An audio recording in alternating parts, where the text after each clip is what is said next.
What is happening, and welcome to another Photography Talk episode. And friends, we're gonna have a fun video here. You see, 2 years ago, I think it was about 2 years ago, I reviewed this lens right here. This is the 1535 L Canon lens, and this has been, as if you watched any of my videos or many of my videos here, you know this is one of the primary lenses. Actually, this is the primary lens that got me, in conjunction with the R5 coming out and all that other fun stuff, to jump from Nikon over to Canon. Now, fast forward about 7-8 months ago, picked up this little guy right here. And this is the Canon, this is the 1435. This is an f4. Now, mind you, this is the 2.8 right here. And again, it's an L series lens. And you may be asking, well, why did I get an f4 if I have the 2.8? And when this lens originally came out, I wasn't going to get this lens, but started doing a little bit more research in it, and I absolutely love this focal length a lot.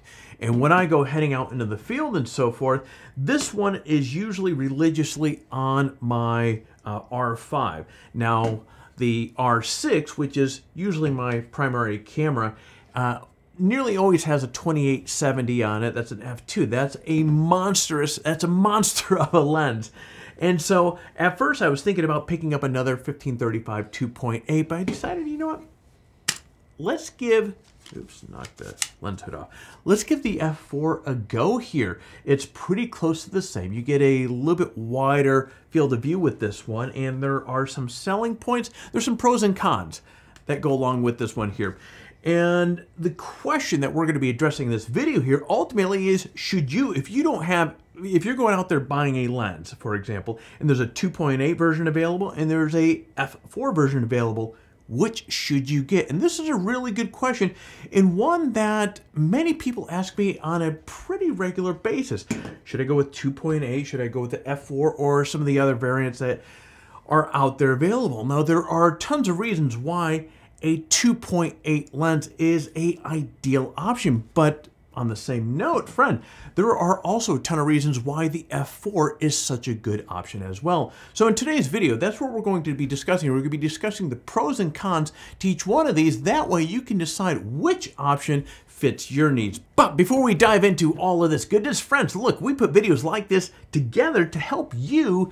If you're on the fence about, for example, which lens to buy, do you go with the f4, do you go with the 2.8? We're hoping that we can provide you enough information here so you can make an educated decision on which one, because the lenses are not cheap. And if we are successful with this video and you find some value, or hell, you just want to do us a big old solid, friend, hitting that like button down below is the best way to do that. That said, friend, pull up a seat and I had the wrong arm up. Let's go.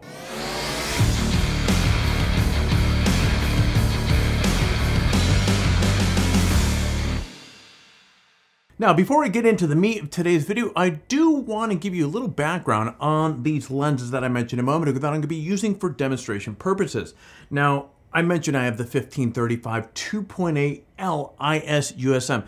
This, as I keep saying over and over again, is hands down one of my favorite lenses.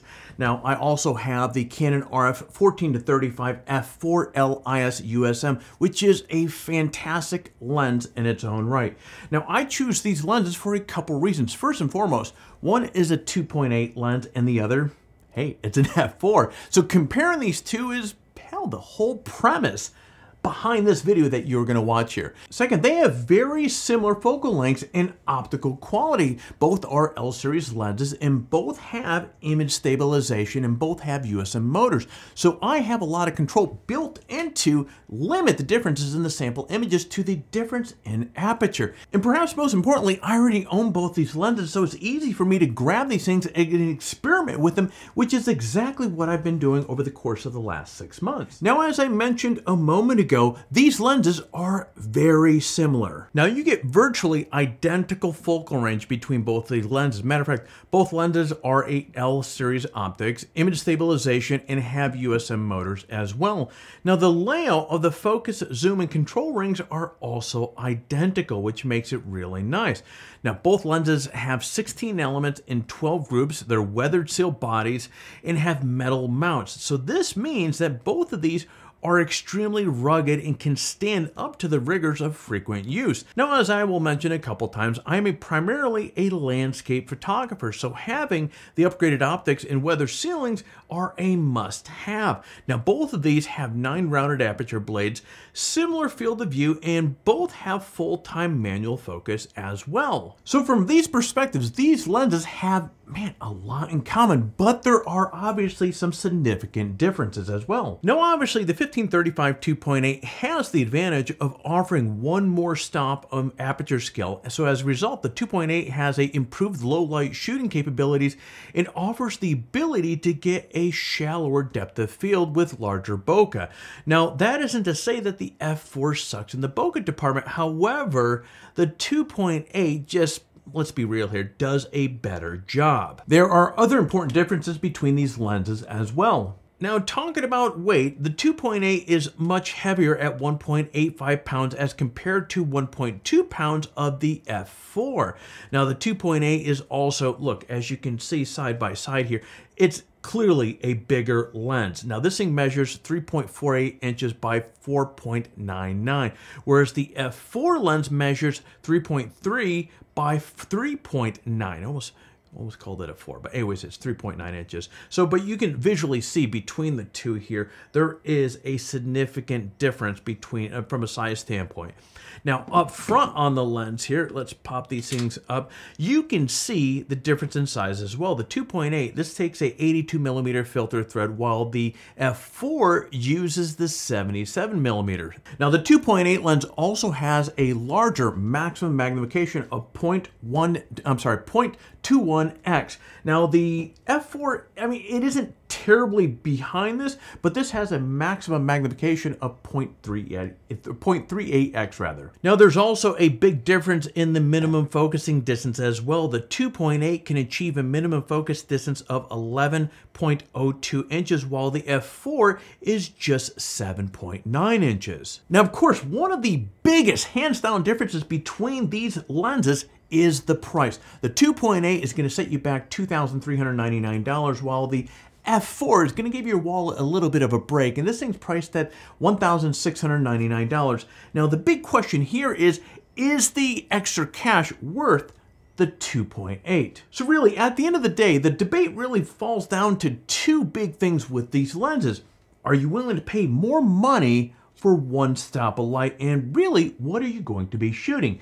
Now, if you are anything like me and you're primarily a landscape photographer, put aside the video side of things for a moment. If you're just simply a landscape photographer, I'd say no. The extra money for the additional stop of light really isn't worth it. I mean, after all, think about this. When you go out shooting landscapes, when was the last time that you shot anything at 2.8?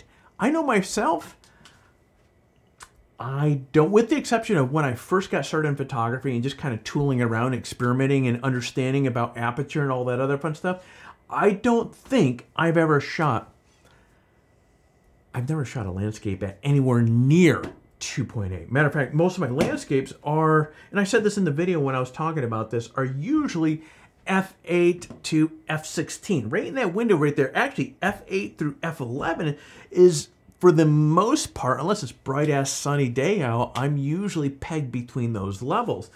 So take it for what it's worth. Now, what I will say this video is predominantly aimed at from a photography standpoint. If you shoot videos, having the 2.8, there are some big benefits. And that also, for me, my shooting, what's in my camera bag, that was one of the reasons why I know a lot of landscape, or a handful of landscape photographers that had the 1535 2.8 and sold the lens to lighten up their load in their camera bag, but they were just landscape photographers. They didn't shoot video. Now, the 1535, from shooting my videos, is a favorite. This is a must-have lens in my opinion. The f4, obviously, this does not collect as much light, so it's from a video standpoint, it's not going to be my first choice. But when I'm heading out, like I just got back from Hawaii, this is the only, I left the 2.8 home and I only brought the f4 out with me. So this is, again, a great way to, if you're just shooting landscapes, if you're just shooting photography, man, it's tough to beat this lens. Besides that, the extra millimeter of width with the 1435 f4 might not sound like a lot to you, but you can see a difference when you compare images side by side. All right, so what we are looking at here, I chose this corner with the cement walls specifically for a reason to demonstrate what that difference of 1 millimeter focal length is going to do in terms of how much it opens up your frame. So on the left here, this is the 1535 2.8, and on the right is the 1435 f4. Now, one of the first things I'm noticing here is it almost, now these photos were taken literally within minutes of one another. So down here, this is the 15 millimeter. We took one at 24, and I think we closed it off at 35. And these are for the 15 to 35 lens. And then right here, I start with the 14 millimeter, then we go to 24, and then this is the 35. And so let's jump back over to the original shots here and zoom out. Oops, if I can get this done here.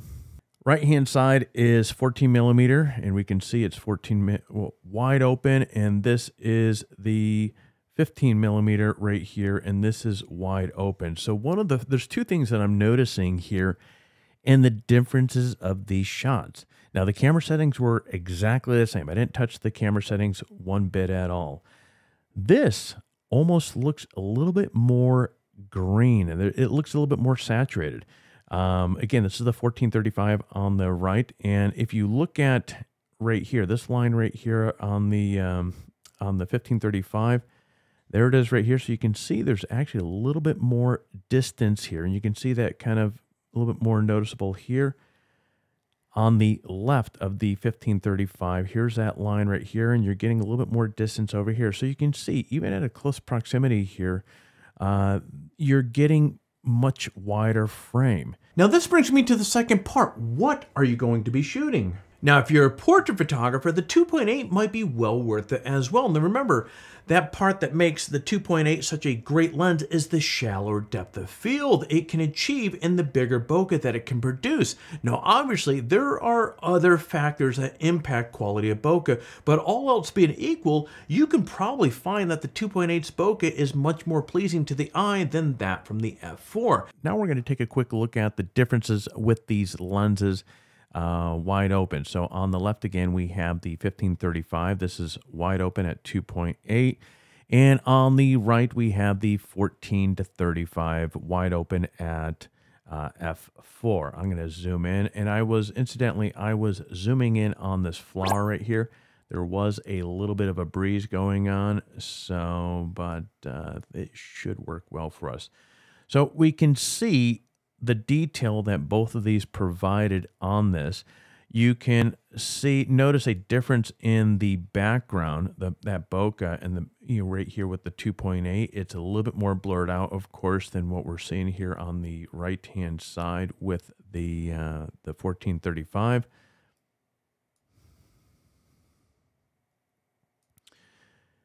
It's actually a little bit more noticeable right up in this area right here.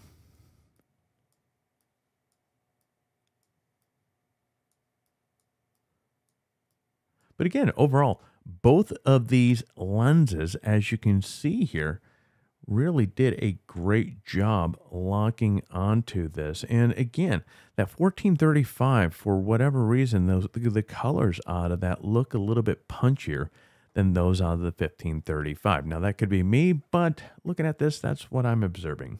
Now, if you spend your time photographing objects up close, the f4 is probably going to be the better bet. With the much closer minimum focus distance, you can really get up close and personal with the subject. Now, obviously, guys, if you do a lot of low light shooting, the 2.8 is the way to go. Whether you're shooting events outdoors at night or creating portraits in low light situations indoors, or you're just simply into astrophotography or something other low light situations, the 2.8 will absolutely outperform the f4 by a large margin.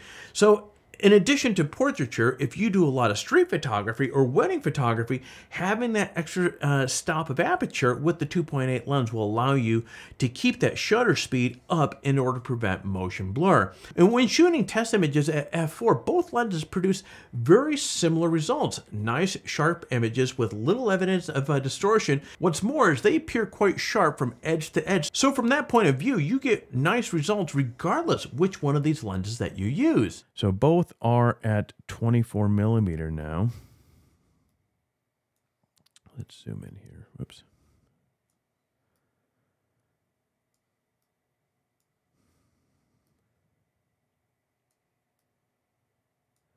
Yeah, you know what? It's funny. Looking at this here, you can actually see that 1435. It just it seems like it is a little bit brighter. It seems like it's a little bit punchier. Interesting. Scroll down through. Both look very sharp. And again, this is 35mm on both. Again, right-hand side is the 14 to 35. Let me make sure I got this right. Yeah, 1435. Although, you know, one thing I'm noticing right here, look at this section right here. So there's with the 1535, you know, I'm going to zoom in just a little bit more here. Yeah, actually noticing we lose some of that sharpness. If you look at, this is the 1535 on the left-hand side again.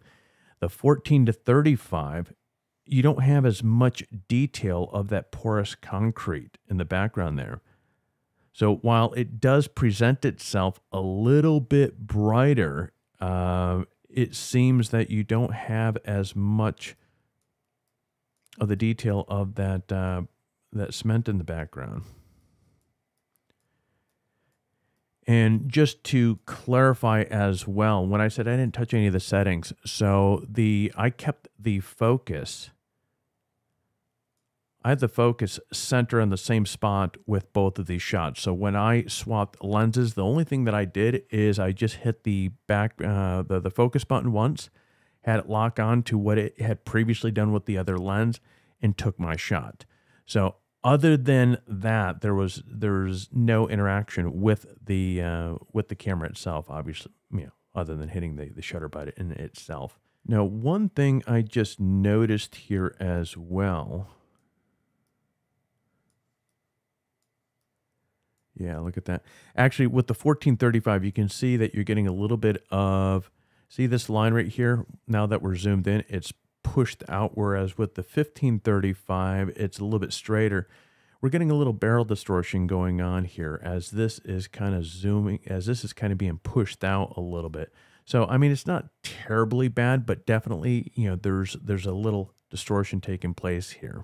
Now, at the end of the day, you have to decide if more money for more light gathering power is more important to you than less money and a smaller, lighter, and more compact lens is what you need. No, not to be Captain Obvious, but we are all so different. So the choice that you make needs to be based upon your specific needs and your wants. Well, of course, if you do shoot landscapes and you do shoot videos, hell, you may want both of them and pick them up like I do. Again, there's a time and place for both of these, and depending upon what is on my calendar for that day or that particular shoot, I may bring one or both. I was going to say or neither, but no, either one. One of these is always with me. But friends, that is it. I'm hoping that this video was informative to you to help you decide whether a 2.8, the next time that you're on the fence about a 2.8 or a f4, I'm hoping that we answer some of your questions and make it a little bit easier of a path to navigate in terms of which one that you decide to get. Now, it's that time of the video where, well, hell, normally we would talk about our current giveaway, but that giveaway ended. Actually, here in a few days, we're going to be announcing the winners and announcing our new contest for this upcoming month, so you'll definitely want to stay tuned for that. But what I will do is ask you to do all that YouTube stuff that is oh so valuable to the channel. So if you found some value with this video, YouTube sure digs it with their algorithm there. If you hit the like button, and hell, so do we. And if you're currently not subscribed to the channel, what are you waiting for? Friend, we would love to have you part of the family. And last but not least, so therefore you don't miss a single video, just like the one that you just watched right here. Make sure you hit that bell so therefore YouTube does its whole notification thing and let you know that we have a new video. And friends, that is all I have here for you today. So I'm going to be jumping on my studio, so you get out there, stay healthy, and take your best shot.